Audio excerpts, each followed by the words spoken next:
Welcome to Nevada Newsmakers, coming to you from the Las Vegas Metro Chamber.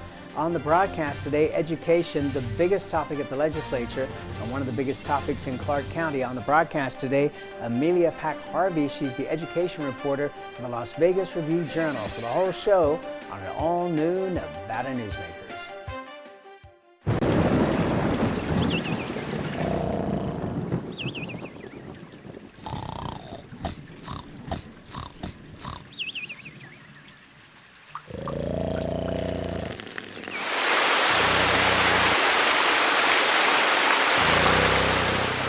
From your house to the White House, the folks at D&D Roofing can get it fixed with their eyes closed.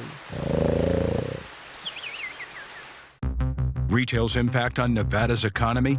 Enormous. 8,600 businesses, large and small, employing 145,000 workers. And last fiscal year, retail paid tax on nearly $60 billion in sales. We're the Retail Association of Nevada. We support retail, we help it grow, and we mean business. RANNV.org. Pro Group Management is the place where companies can find workers' comp solutions that are designed to meet their specific business requirements. As regulations evolve, Pro Group takes a proactive approach to clear the path to make sure your business stays ahead of the curve. Knowing your workers' comp program is optimized, you can focus on other important matters related to your growing business. Pro Group Management, workers' comp that works for you. Safety is the #1 priority for the trucking industry. Over $7 billion a year is spent on technology, like this electronic eye, that will apply the brakes automatically. But the most important factor for safety is the truck driver. These hardworking men and women who safely move over 70% of our nation's freight and 94% of Nevada's. We thank you because trucks move America forward. This is Nevada Newsmakers with host Sam Shad, a no-holds-barred political forum. Now, from the Nevada Newsmakers broadcast headquarters, here is Sam Shad. And back on Nevada Newsmakers, we're coming to you from the Las Vegas Metro Chamber, and we're delighted to welcome back to the program Amelia Pak-Harvey. She's the education reporter for the Las Vegas Review-Journal. Who knew that your job was going to be the biggest beat at the paper here over the last year? It's been just incredible. Yeah. Let's start out with your thoughts on the legislative session and what came out of it. Yeah, so there were a lot of good points, good things achieved this session, I think, in terms of education funding. We have the first steps to a new funding formula, which I know Senator Dennis and Woodhouse have been working on pretty extensively. But that's kind of the shell for how to move forward in the future. It doesn't have the gas to kind of get the car going. It's just the outline of the car. And then we also have more funding in terms of the marijuana 10% retail tax, boosting the DSA per pupil amounts, which was something that everyone had been calling for a while. There was also a few more, safety funding initiatives added into various bills and whatnot. So I think it depends on who you ask, but there's obviously some steps for education this session, and then some steps that left more to be desired. Particularly the education funding advocates are upset with the funding formula, the way that turned out, not ultimately giving them any more money and not kind of go ahead and plunging into this concept of adequacy. Rather, it kind of sets us on the trail to determine what that is and what that looks like. But I think they probably wanted to see more action. But if you ask other folks, there's some good things to be highlighted too in terms of funding. And Senator Dennis has been working for a long time, to put this framework together. Tick Segelblum was on the program a couple of days ago, and he was talking about how this was an incredible session for liberals, that this was the session that they had dreamed about, the things that they had been working on for years finally came through. One of the concerns, of course, is that part of this funding is going to need the Clark County Commissioners to vote for a tax, an increase in the sales tax. Clark County already has one of the highest sales taxes. What are you hearing in terms of I know that, from the paper that not all commissioners are as on board as Tig Segerblom is. What are you hearing? Certainly our reporter who covers the county commission, he's kind of fielded their thoughts as a whole. I know the district has been in talks with some commissioners to kind of get that ball rolling. But I think another important thing to note is, yes, that would generate more funding if we were to increase the sales tax. The Gwynn Center actually came out with an analysis that showed that Nevada is actually already pretty heavily reliant on the sales tax as it is. So their report kind of analyzed how we're already overburdening, I guess, that source of income for the state. So that's just something to think about. And I think what I would caution folks is if we do have an increase in the sales tax, that's estimated to generate, I think, about 108 million per year, which is really, it's not a drop in the bucket. It's probably a slice of the bucket of CCSD's, $2.5 roughly billion budget. So again, that's not enough to, just like the marijuana money, that's not enough to, calm all fears. Basically, it still wouldn't solve everybody's problems. Right, and just to emphasize, you said $2.5 billion budget. Roughly, yeah. I mean, in the time that I've been covering the legislature, it's gone from $1 billion budget to a $2.5 billion budget.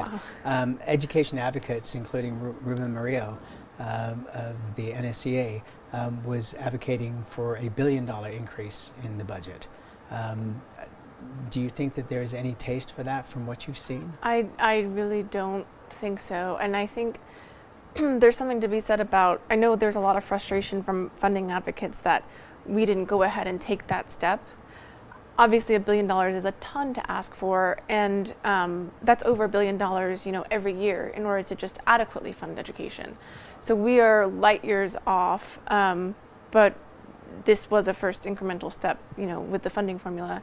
I know folks were concerned, though, about starting to, address that. I just don't know if it's the legislators that are not keen on going down that road or asking for more taxes or new revenue. It's a lot to ask for. I don't know if we'll ever get around to asking for it. So that's a question to be left, but I don't see any appetite for doing that anytime and soon. The Republicans, always will come back and say, well, you're looking for this increase, but what's the increase in the education standards that would go along with a budget increase like that? Yeah, and that's a good point. I think there's still a lot of mistrust between the district and legislators, whether you're Democrat or Republican. I mean, CCSD is it seems like a huge bureaucratic agency, so obviously you're going to have concerns.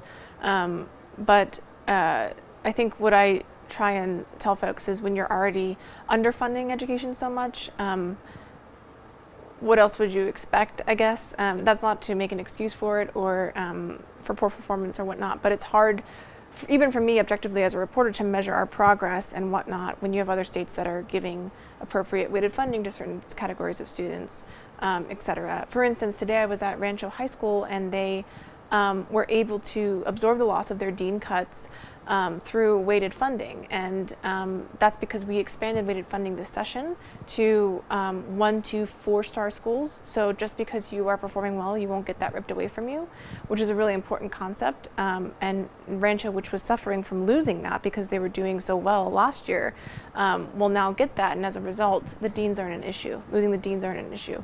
So it's that kind of thinking to start getting people on board with, hey, if we have this appropriate amount, then maybe we won't see these losses. But that takes a whole philosophy change and looking at things differently.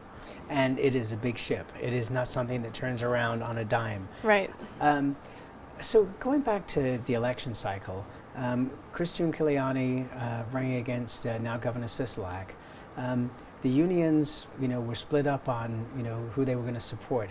Do you think that paid off in a bad way for the unions during the session? I'm not quite sure. I haven't been in too much talk with the unions and their political choices. I get the feeling that CCEA is one to more walk the down the aisle and hear from both sides, and they're willing to do that in order to get what they need to done. And so I think for that reason there was more an inclination toward Governor Sisolak. But I guess it depends. I mean, I think ultimately whoever was elected, whatever the outcome, one union would probably have been upset more than the other. So it's hard to close that rift between the two. All right, let's take a break. We'll come back. Much more to talk about with education after this time out. Tamarack Junction is South Reno's hotspot with over 450 of the latest slots and video games. Sully's Sports Bar, the Dining Car Restaurant, William Hill Sportsbook, and the Tamarack Steakhouse and Lounge. We're just north of the Summit Mall in South Virginia. Yeah. Because of UMC, I'm putting my free time to good use. Because of UMC, she keeps me on my toes. Because of UMC and this guy, I'm here. UMC, the highest level of care in Nevada. Hi, I'm Eric Robnett, owner of Home Energy Experts. Has this ever happened to you? Honey, did you remember to turn down the thermostat? Forgetting to set the temperature? Not fun. We can help. Our new smart thermostat keeps the temperature set for your comfort all by itself. I'm feeling hot now. To increase your comfort, go to homeenergyexperts.com for details. That's homeenergyexperts.com. The signs and symptoms of cataracts can start out small with subtle changes in your vision. So don't wait. Be proactive and take your vision into your own hands. If you're experiencing the onset of cataracts or just have questions, contact your eye care professional or call Eye Care Associates of Nevada today. Dr. Hiss has years of experience specializing in the surgical correction of eye disorders and has completed over 84,000 vision correcting procedures. At Eye Care Associates of Nevada, we'll change the way you look at the world. The Tamarack Junction Steakhouse is known for signature steaks, handcrafted cocktails, and world-class wines. Join us Thursdays and Friday nights from 4:30 to 6:30 in the Steakhouse Lounge for live music, gourmet plates, and well-priced wines, just north of the Summit Mall on South Virginia. This is Nevada Newsmakers. And back on Nevada Newsmakers, we continue our conversation with Amelia Pak-Harvey. She is the education reporter for the Las Vegas Review-Journal. So, all of a sudden, top of the headlines is that we've got all these principals who are very angry at the superintendent for firing 170 deans. But in his explanations, you know, he addressed all the various concerns that he had and the ways to deal with them, and that firing these deans, you know, was the way to go. Would you, for our audience who may not understand how the system works, explain the role of these deans at the schools and what he was protecting? Yeah, so deans, they're most often associated with discipline, handling fights, kids that are sent to the front office for, you know, a variety of behaviors. But depending on what school, you know, schools, principals might choose to delineate responsibilities amongst their administrative team. So a dean might be responsible for filtering through Safe Voice, anonymous tips regarding possible violence, investigating claims of bullying. Those two things also require you to have a quick response per Nevada state law. So those are really important administrative tasks that need to be dealt with immediately. They might also, beyond just suspending or expelling kids, I hear a lot about this, you know, that they help contribute to this, you know, kind of punitive form of punishment. But I did talk to some deans who told me, you know, we connect with the kids when no one else is really around. And I even talked to a former student who was frequently in the front office, and he said, I really felt like those deans were the ones that knew me when I saw them in the hallway, and they knew why I was always in their office, and they knew my underlying issues. So more than just writing on a piece of paper, you're expelled, you're suspended, they're also, they might be the ones that are the most connecting with kids on campus that have problems. Let me ask you this, you know, there's always a hiring shortage for teachers within the school district. I mean, I think the last year or two it's been around 600 teachers per year. Is there a way for any of these deans to be absorbed back into the system? Oh, sure, yeah, they can be placed in vacant positions if they want them. The other thing too is a lot of schools were given money for a dean, but instead transformed that into an AP position by giving their dean a little bit higher of money that comes with the bump in pay in APs. So some schools are, as a result, might be losing their assistant principal positions because the funding for that is still the dean funding, and that's being removed. So as a result, those assistant principals might go through the reduction in force process where they bump less senior administrative folks from their positions as well. But the deans, that's an entry-level administrative position, so certainly they can be put back in the classroom if they wish. But the bottom line on this was to provide money that the governor promised in raises for the teachers. So you have a real conundrum here of where you don't have what the school district at least considers adequate funding, right. and there's got to be a way to solve that. Right, and I think the key core of the problem is promising to do these things, and I think I wrote in one piece, promising the world without having the means to achieve it. And when you promise raises and all these other things, but you also promise not to raise new taxes, where are you going to get that money? Someone's going to come up short. Either it's the state budget that's going to come up short, they're going to have to cut from elsewhere, or it's the district. And so in this case, it's the district having to come up short for that. So now we're faced with the threat of a strike from the union. So how real do you think that is? I mean, it's definitely still on the table. The union has said that they're still waiting to see all the budget cuts to make sure there's no impact to the classroom. They actually supported the elimination of the dean positions, and this is also action that's further divided the two, rival unions, NSCA and CCEA. They have supported that move and have continued to call for, no impact to classrooms. In reality, though, some schools might actually be increasing class sizes because they're choosing to use vacant teacher positions to pay for those deans.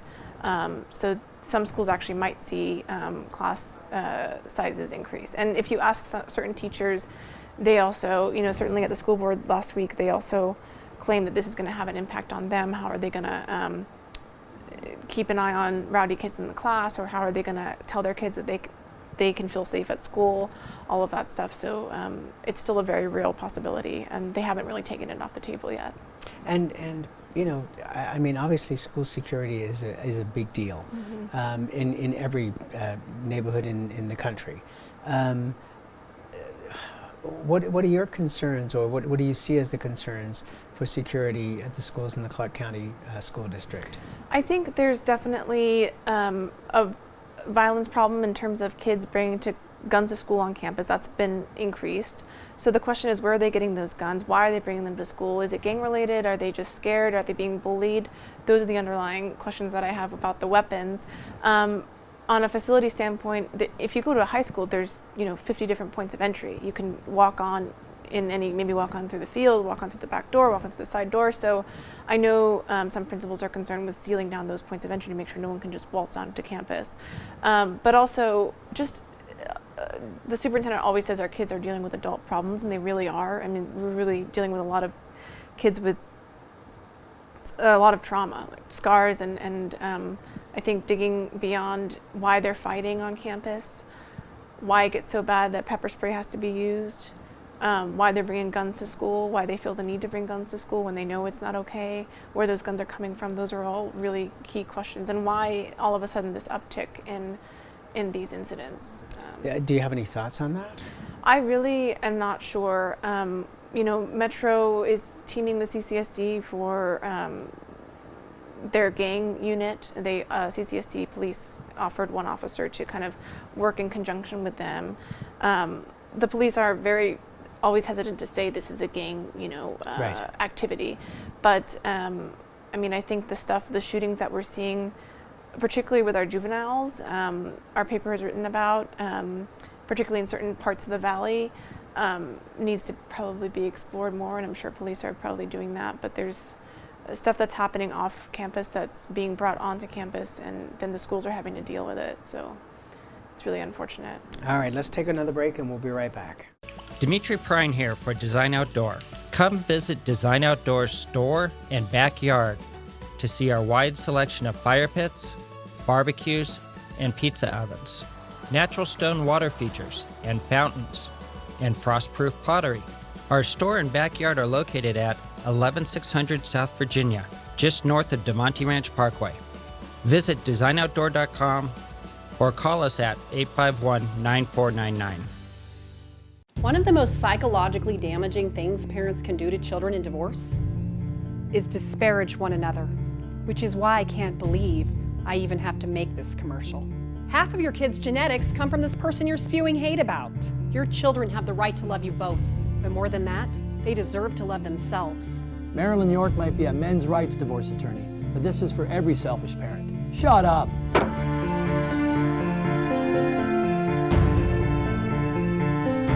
Hi, I'm Dave Neumann. Remember me? I used to be the house detective, and now I'm a realtor, full-time at RE/MAX Realty Affiliates. A lot of people ask me, how's the market? You know what? It's fantastic. If you're even kicking around the idea of buying or selling, give me a call. Let's talk about it. Call me at RE/MAX Realty Affiliates and just ask for the guy who used to be the house detective, Dave Neumann. Everyone is talking about opioids, but they're not the only drugs that can be harmful if taken in large quantities or not as prescribed. You also need to be aware of side effects from anxiety drugs, muscle relaxants, sleep aids, and stimulants. Mixing prescription drugs with other drugs or alcohol can be dangerous. If you take Ambien with a glass of wine, it may be enough to stop you from breathing. Prescribed drugs can be just as dangerous as illegal drugs. Take medications only as directed. This is Nevada Newsmakers. And back on Nevada Newsmakers, we continue our conversation with Amelia Pak-Harvey. She's the education reporter for the Las Vegas Review-Journal. One of the groups that seemed to get short shrift to the legislature this time around was charter schools. Mm-hmm. Obviously, you know, Democrats on both sides in control and in the governor's mansion. But what was the feedback you got from charter schools? I think with the original bill to have a moratorium on charters, obviously received a lot of initial pushback. So instead, they tweaked it so that there's a plan in place for continued, monitoring of growth, where they're opening, are they opening in areas of need, and I think along those lines, the Charter School Authority, which is the largest sponsor of charter schools in the state, recently got a new director, Rebecca Fiden. She was head of the Achievement School District, which is now eliminated. And the ASD has actually really been focused on operating in those high poverty, high needs areas. So I would assume that with this new director, they'll also take that into consideration. And the authority has kind of been really on the track to get a more diverse student population into its portfolio. And then, the Achievement School District was eliminated. The 4 ASD schools they can now apply to be under the purview of the authority. And that kind of streamlines all of it. It's just, you're seeing a lot of the death or the slow down of a lot of Republican-led initiatives in terms of education that were adopted either in 15 or 17, and now with Democrats in control, kind of putting a stop to that or an ending to that.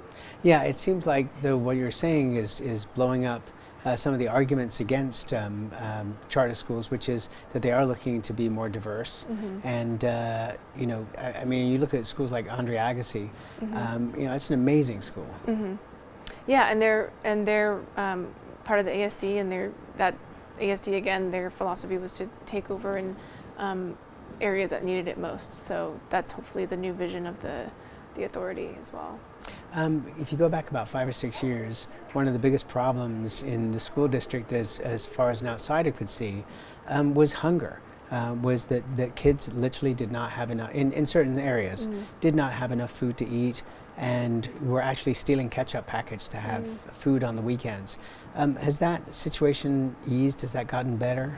I can't say one or the other about it. There's still, the district is still, I think, over 60% free and reduced lunch eligible, so I'm sure there's kids that are still out there that need those services. Haven't heard anything in particular about kids going hungry, although I'm sure it happens. But there's a summer meal program that CCSD offers, so those kids can still get meals during the summer when school's out, because for some of these kids, that might be the only time they're eating, or the only time they're getting a substantial meal during the day.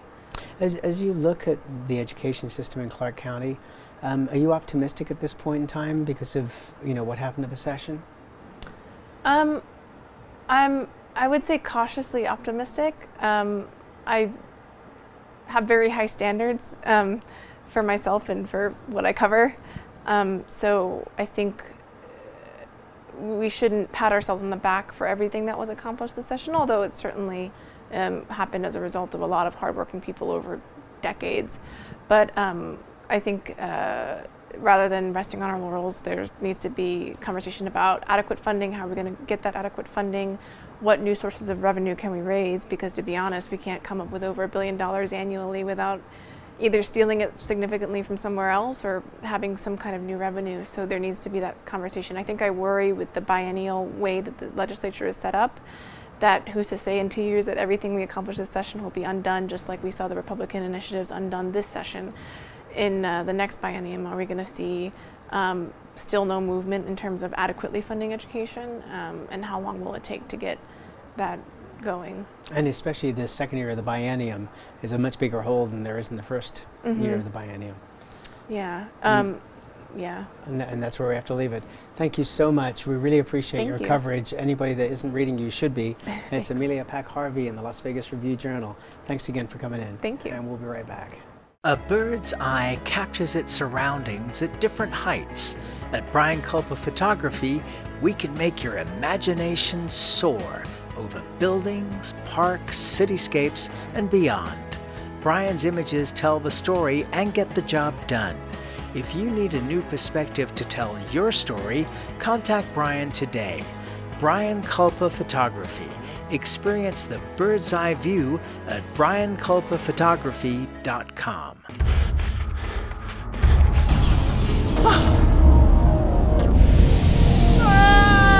Hey, Dad?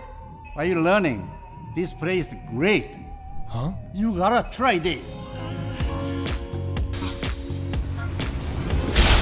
Wow, this stuff is great. People are gonna love it. Yes. Yes, they will.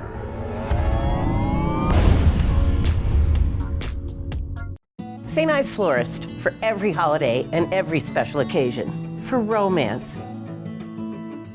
Custom home design. We have the largest selection of fresh flowers in northern Nevada. And we also offer a large selection of unique gift items. Come see me, Lorianne, at St. Ives Florist, 700 South Wells Avenue, or call me at 333-9190. Pro Group Management specializes in providing industries with the necessary components to satisfy and exceed workers' comp requirements. Every business has unique needs and specific regulations. Pro Group Management stays ahead of the curve, providing up-to-date services to keep your industry in top form. Discover how we simplify your tasks, improve efficiency, and reduce expense to keep you moving in a positive direction. Pro Group Management. Workers' comp that works for you. Our thanks to the Las Vegas Metro Chamber for hosting us, and always you can catch all of our shows at NevadaNewsmakers.com and on YouTube. We'll see you on the next broadcast.